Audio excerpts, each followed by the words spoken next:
Biggest influences are Panic at the Disco. Boom. Ok. Panic at the Disco, beh, va bene. Tutti d'accordo? We really did, you know, like I said, because I've always been someone who just kind of, I try and take in a lot of music. So it really would be different every week. And I think even now, I'll listen to something for a week straight, or sometimes if I really like it, maybe 2 weeks, and then I'm checking something else out. So, you know, and it'll be maybe, like I said, 1 week it'll be like an old punk band, and then it'll be like a hip hop thing, and then maybe like super pop too, like what's on the radio. So I think it changes for us a lot too. Both of us growing up, we just kind of had, you know, similar, we'll kind of gravitate towards similar things. And a thing that when Tyler and I first met, a phrase that he said that I always enjoyed is, and he was just like, I'm intrigued by what intrigues the masses. So just what a lot of people gravitate to is interesting.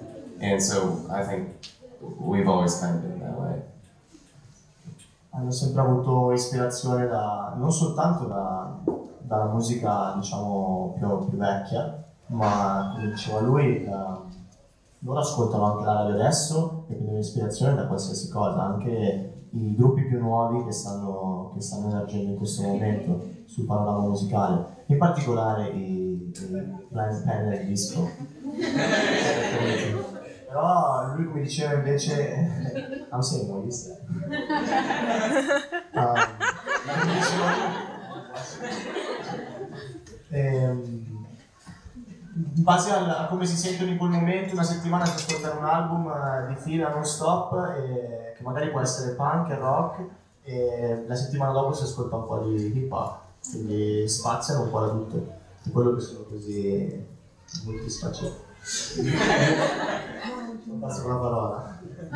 Okay, coming back to the job of doing music, because, you know, a lot of people think that, you know, musicians are just having fun and, you know, getting girls and drinking whiskey and, you know, instead there's a, you know, I mean, don't joke on this, but your typical working day when you're maybe not on tour or recording an album. So the job that you do, the work that you do on your music, how do you organize it?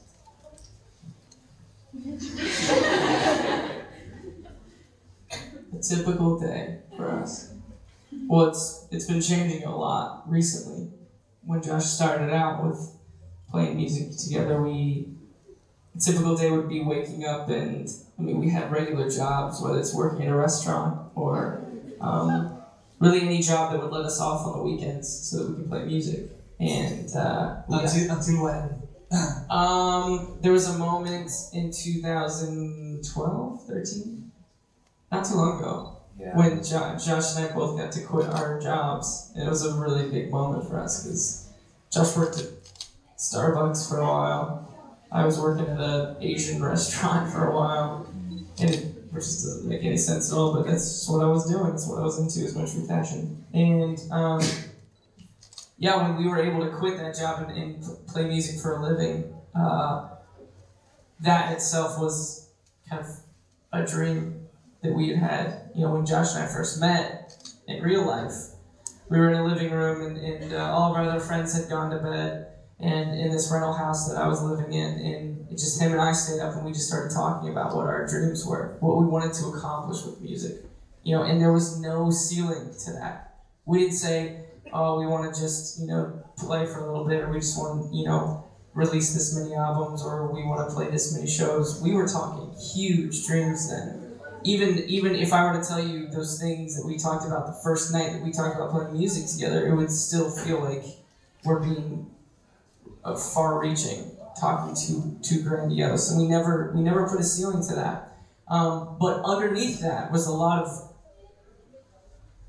kind of stepping stones that we needed to do, and we knew that we needed to make our live show make sense. We knew that live music was a way of promoting yourself and getting yourself out there, and we knew that we needed to work hard in order for our live show to represent what our music is trying to say.